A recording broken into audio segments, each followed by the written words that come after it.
Are you using the Poshmark My Shoppers feature, but it's not really working for you? It's not generating the sales that you had hoped, or crickets kind of happen after you send out all of these comments and like the bundles aren't selling after you send out the offers? I have some tips for you today. I've really noticed some mistakes that people are making, things that are turning off buyers, and I think I have some solutions for you that can really help. So first off, hi, thanks for being here. But I want you to go, if you haven't already, check out this video here, which is kind of like my introductory video about My Shoppers. It's my proven strategy to get hundreds to $1,000 in sales from it, what exactly I do, some tips generally speaking to kind of help you out with it. And then this is kind of like a part 2 to just kind of go through some of the mistakes that I've seen people make and how to fix it. So if you haven't seen that first My Shoppers video yet, go ahead and check that out and then come back to this one. For those of you that did watch it, hey, thanks so much and thanks for returning. And if you haven't subscribed, hello, please go ahead and do that. Like the video, do all that fun stuff that helps me out. I really appreciate it. It does mean a lot. Let's dive into the My Shoppers mistakes that I see people making on Poshmark. So here's the thing. I think that there's 5 mistakes that I see commonly. 1, because I get them as a buyer on Poshmark, and 2, because I see people doing them and then I think about it obviously from the seller's perspective. So I always go back and forth between I'm pretending I'm the buyer on Poshmark right now and I'm pretending I'm the seller on Poshmark right now. And so these are the things that I've kind of like pulled out as some overarching mistakes that I think people are making, and they really turn me off as a buyer and they really kind of make me cringe as a Poshmark seller. So let's get into it. So the first My Shoppers mistake is not using My Shoppers. I know, I had to do it, guys. So yes, if you are not using My Shoppers, I can guarantee that you are missing out on sales.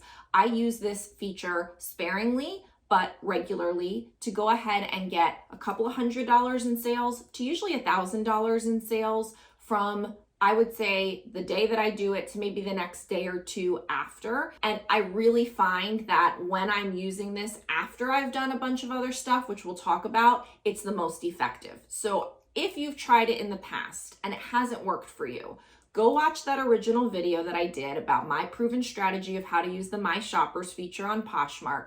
Then keep going with this video. Both of these together, I think, will give you all of the things to consider to set up your own My Shopper strategy that you can implement. And I bet you that that will work out better than anything you've done in the past. So, and let me know in the comments below what your experience has been or is. I really would like to know, because I'm having success with this and I really would love it if you did too. So use My Shoppers. That's the first thing.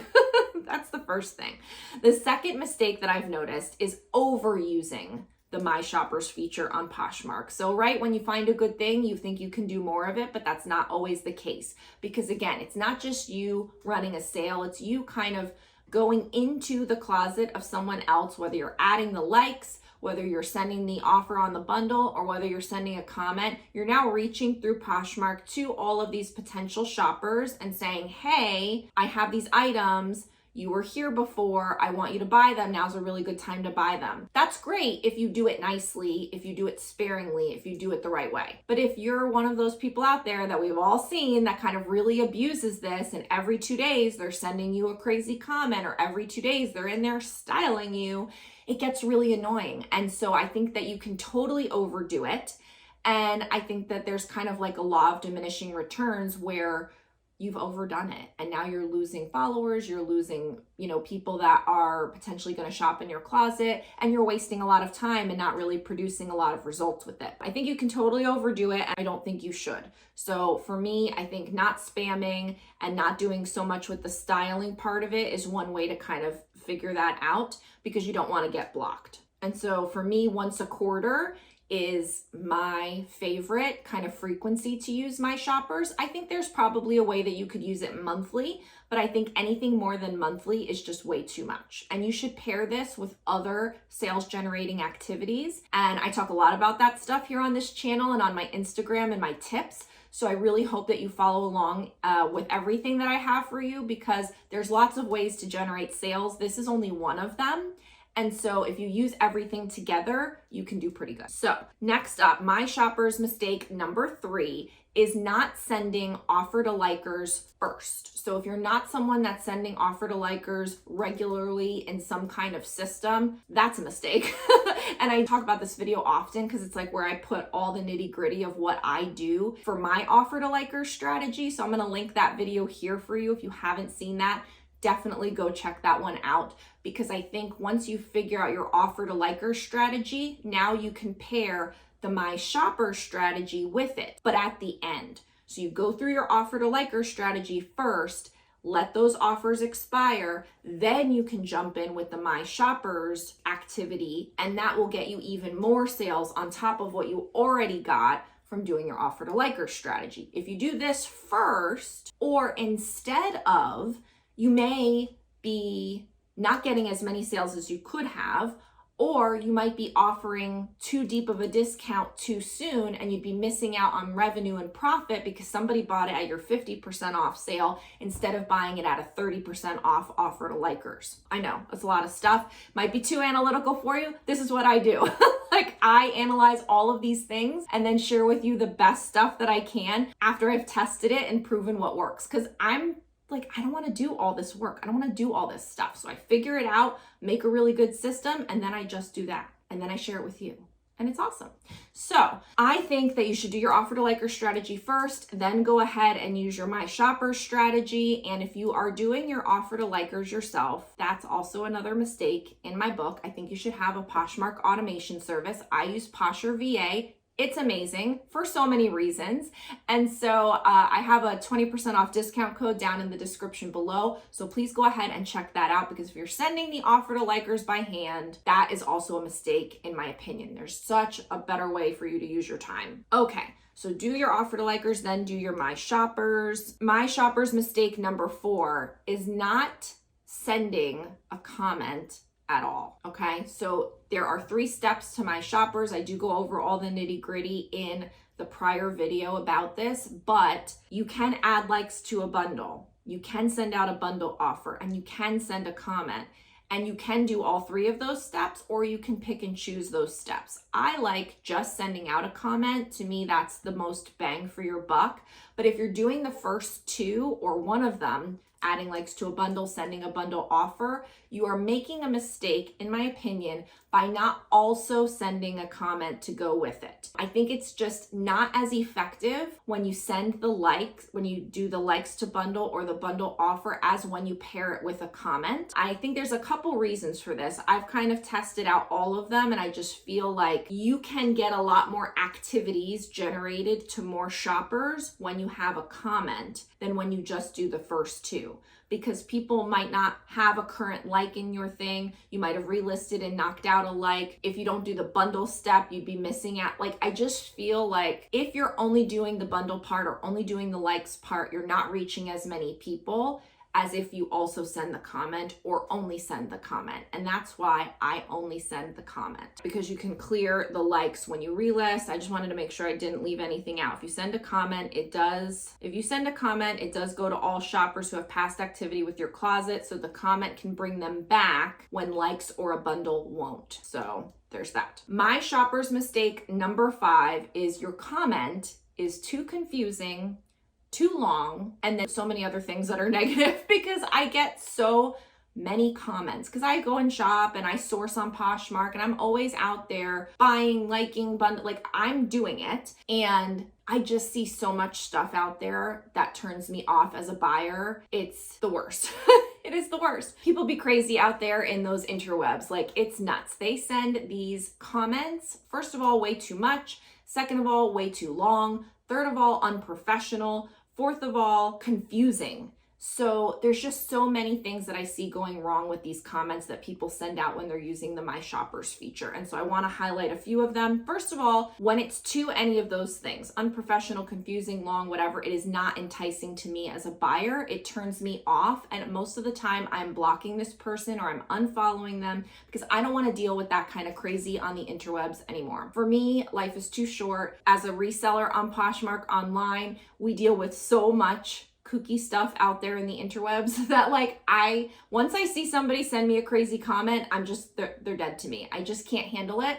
There's just too much, because if they're going to send it once, they're going to send it more than once, and I just don't want to deal with it. So I think that if you are someone that sends too long of a message, you need to be really careful, because somebody like me could be like, you're dead to me. So too long, you want to keep your message short and to the point. Read it back several times and try to take out words every single time you do it. That's what I do. If I have a sentence that I want to send and it has 10 words in it, I read it back until I can get it down to like 6 words. That's what I do. I try to take out anything that is unnecessary but still gets the point across. So keep it short and to the point. What is the sale or deal? That's it. All you have to tell them is it's buy one, get one free. All you have to tell them is it's 50% off. All you have to tell them is pants are on sale, buy one, get one free. You don't need to tell them that you need money because your dog needs surgery and your grandma had a stroke 3 years ago and hasn't recovered, and that's why you stay home and you're a reseller with your 3 kids and it's the anniversary, your Poshmark account. And I'm not saying that I didn't do that in the past. I have definitely said, it's my birthday, let's have a whatever sale, or it's my Poshversary at the, like, that's not the worst thing in the world, but it's the people that say all of this stuff as to why they're trying to get rid of these items, or why the items haven't sold, or why they need the money. And that's not my problem. And you might work on some people with that, where you get some like sympathy sales or whatever, and maybe you don't care. But for me, I am not about that kind of thing. I don't want to know. I don't need to know. That's not going to make me buy from you. And I just don't. No. No one cares. No one needs to know. That's what I have down here. Also, you shouldn't have 5 million stipulations or exclusions either. It's confusing and hard to know what to do, which prevents people from acting. So if you say, all pants are on sale except for the Vince ones, except for the faux leather ones, and except for the ones over $35, I'm going to click off of that. I'm not going to pay any attention. And likely, I should say, I'm probably not even reading all of that because it's too much. And this goes back to something I mentioned in the video I did before this one about Poshmark My Shoppers, where I outlined my strategy, is that you need to think about your closet in like cohesion with everything. And so when I buy something, I'm buying it knowing how I'm going to price it, and then I price it in a way that allows for the types of sales generating activities that I do, like offer to likers, like My Shoppers, like all the different sales that I run. I price with that in mind, and I have my rock bottom in mind. So I'm not putting something in my closet that I can't offer up to 50% off on. Like, I won't buy it if I can't list it for $50, knowing that I'm going to offer 50% and still make the money I want to make with that system. It all works together. And so I think the reason why people have all these stipulations is because they're buying willy-nilly, they're pricing willy-nilly, and their sales generating activities and business operations are willy-nilly. And so nothing works together. So you're going to say, well, you can buy this, but you can't buy that. And this is on sale, but that's not on sale. And everything with the pineapple emoji and whatever, like, it's just too much. It's too much and it's too confusing. And in that situation, you probably shouldn't do a comment. You probably should just bundle likes and send an offer and call it a day, because it's too much for someone to keep track of, and it paralyzes them and prevents them from even looking in your closet and saying, let me figure out what I can do, because she told me 15 things that I can't do. And a lot of people don't respond to that kind of like, don't do this, don't do this. This girl, I don't like it when people tell me what I can't do.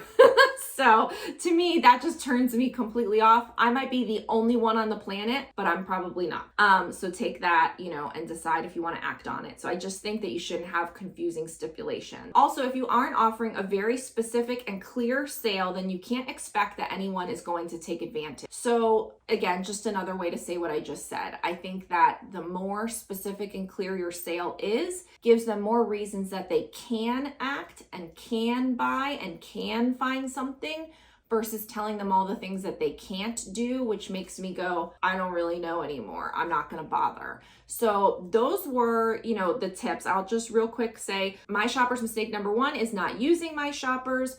Number 2 is overusing my shoppers. Number 3 is not sending your offer to likers first. Number 4, where'd you go, is not sending a comment along with your other my shoppers activity. And number 5 is your comment is too confusing, too long, too crazy, and too all that stuff that Rebecca does not want to deal with. So if those mistakes are anything that you're currently doing, hopefully some of the fixes here will help you to counteract that and go in and use my shoppers really effectively, because it's a great way to make a bunch of sales all at once. This is why I don't even deal with Poshmark Closet Clear Out, because I can make my own sales whenever I want. If sales have been slow, I just go in and do a couple of these things and bam, now I have some big sales days. So I think that if you can start to put all of these to work for you in cohesion, like I said, watch that offer to likers video, watch the first My Shoppers video, watch this one. I've got lots of other sales generating activity to-dos on my channel and in my Instagram where I share lots of tips. You want to be able to start putting those together in a way that makes sense so that you can benefit from every single one of them in a progression, so you get the most amount of sales squeezed out of every activity that you do as you work your way towards the ones that are the deepest discount. Lots of information for you here at Rebecca the Reseller. Please go ahead and like this video and subscribe to the channel. Check out the description down below. All of my recommendations are there. All the products that I offer to you, everything I recommend, my affiliate links, my courses, my digital downloads that I've created for you are there. And you can even sign up for your free Poshmark strategies checklist down there. So check out the description. Lots of great stuff for you there. And I will see you in the next video. Bye.